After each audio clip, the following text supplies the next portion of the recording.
Hristos i sveti Bog naš molitvama, svoje prečiste materije, sveti slavni svehvalnih apostola, svetog Jovana Zlatostog, arhiepiskopa Carigradskoga, proroka Sofonija Jovana Čotiloga, čiji spomen vršimo, sveti srpski prosvetitelja, učitelja, Simeona Mirotočivog, sveteja Save, Arsenija Maksima, Vasilija Ostočkoga, Petra Cetinskoga, sveti Avestina Čelijskog, Nikolaja Žičkoga, Simeona Dajbovskoga, Platona Banja Lučkoga, Nikolaja Sviruskog, cara Romanova, sveti pravedni Borotolja Kirmejani i svi sveti, da nas pomiluje i spase kao blage čovek poljubi.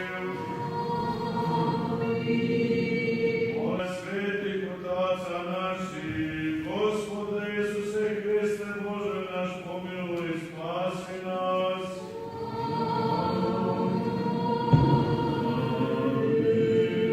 U ime Otca i Sina i Svetoga Duha, draga braćo i sestre, neka vam je na zdravlje i spasenje, sveta liturgija, sveto pričešće, Gospod naš Isus Hristos, neka bude svima nama na zdravlje duše i tijela i na vječiti život, i da mi nedostojni budemo svjesni kolike smo dare primili, koliko nedostojni bivamo udostojeni blagodaću Božijom zaista da predokušamo i da vidimo kako je Carstvo nebesko kroz ove freske, kroz crkvu i naročito i posebno kroz sveto pričešće koje nas osvećuje, koje spaljuje grehe u nama, koji nas čisti, koji nas oprašta jedni pred drugima i čini nas dostojnom djecom, sinovima i kćerima Gospodnjim, koji nas čini da smo braća između sebe,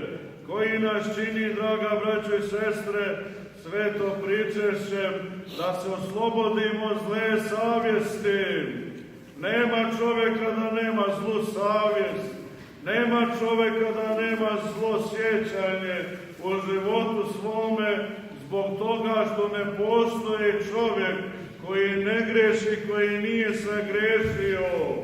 Svi smo mi grešili, draga braćo i sestre, ali što je najtragičnije, još grešimo. I mi koji prilazimo Hristu, tvrdoglavi smo, tvrdovrati smo, kako kaže prorok u Starom Zavjetu, biješ ih, ali ih ne boli, lice im je tvrđe od kamena.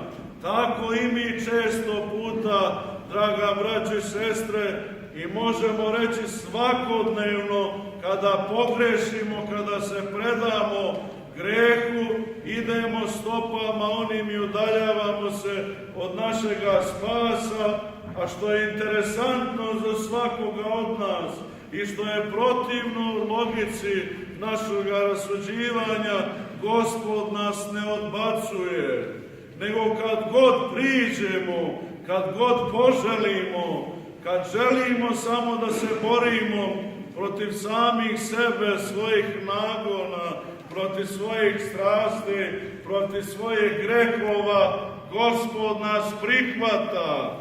I kada god zavapimo pred Gospodom, pomiluj nas, Gospode, Gospod priđe svakome.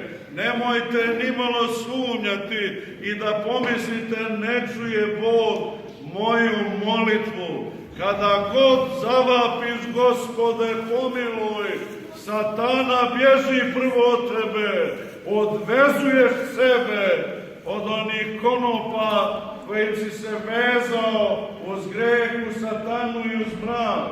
Kada god zavapiš, Gospode, spasi i sahrani raba tvojego, Gospod te prosvećuje.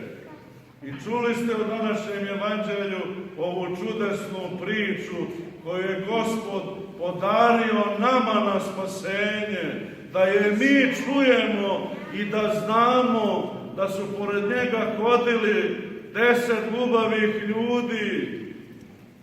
Kada su čuli ko prolazi pored njih, zavapili su: pomiluj i spasi nas, Gospode. I u to vrijeme i donedavno, draga braćo i sestre, gubave ljude, jer ti bolesnici su strašni zdravima za gledanje, zato što imaju otekline bijele po sebi i onda su ih ljudi sklanjali iz društva. U to vrijeme su ih odvodili u pećine, u novija vremena na neka ostrva sklanjali su te bolesnike teške, da ih oni tobože zdravi ne gledaju. I kada su ovi 10 gubavih ljudi, jadnih, teško bolesnih, poniženih, osuđenih, izopačenih, hodili i čuli da je Gospod korača lagano pored njih, zavapili su svi u glas: pomiluj i spasi nas, Gospode. I Gospod se smilova i oni odmah ozdraviše, kad se pokazaše sveštenicima. I šta se desi dalje? I ti ljudi prije nego što su postali gubavi, imali su grehe svoje, imali su život svoj, imali su istonu zlu savjest.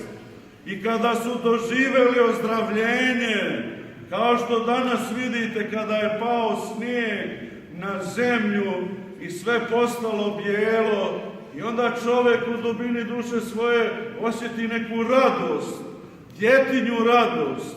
A ta radost dolazi od toga što je car David opisao u 50. psalmu, kada kaže, u tome pokajnome psalmu, kada kaže: dođi, useli se u mene, očisti me od svakoga greha, i kada me spasiš, Gospode, bit ću bjelji od snijega. Pokajan čovjek postaje čist čovjek, a snijeg koji padne pokazuje nam bjelinu svuda oko nas. I onaj snijeg što je prekrio breg pokazuje bjelinu jednu, i tome se čovjek u podsvijesti, u duši svoje raduje, jer taj snijeg pokazuje mu bjelinu, čistotu koja ga opet prenosi da je čista, to jest bijela duša, očišćena Duhom Svetim, djetinja duša. I u svakom čovjeku raduje se dijete, ono koje živi u svima nama.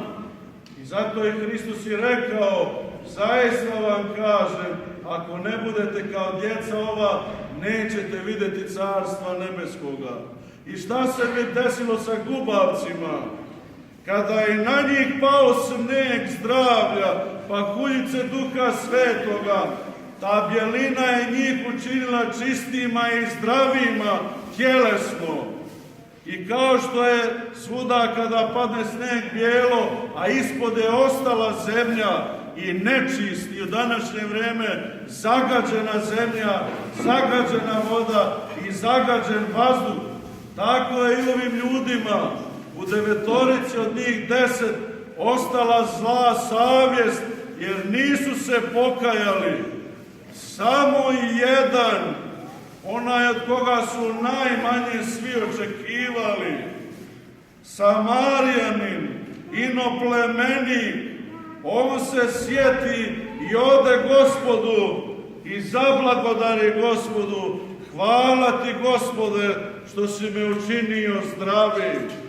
Taj čovjek jedini, i od koga se nije očekivalo, kao što je i danas, draga braće i sestre, a kažu sveti oci u Carstvu nebeskom, bit će mnoga iznenađenja. Jer kako mi ljudi rasuđujemo, ne vidimo mi i ne znamo tačno, samo Gospod Bog zna ko je kakav.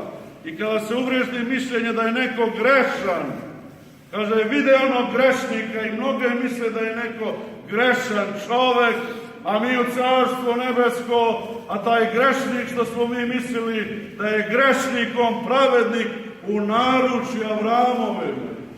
Tako isto ovaj Samarijanin koji priđe Gospodu, kada su pale na njega i rosile dušu njegovu, tijelo, blagodat Duha Svetoga, i on ozdravio ozdravi duša njegova, jer se on pokaja za zlu savest svoju i dobivši zdravlje tijela, ozdravi duša njegova. I Gospod mu kaže i blagoslovi ga i reče mu, idi dijete i ne greši više. Jer, draga braćo i sestre, Gospod nam i govori da je grijeh najveća bolest. Mi se svi molimo i bojimo se za zdravlje našega tijela, a svi ćemo pomreti. Bog zna kada. I ako oboliš i ozdraviš, svejedno jednoga dana doće čas i dan kada više nećeš da ozdraviš,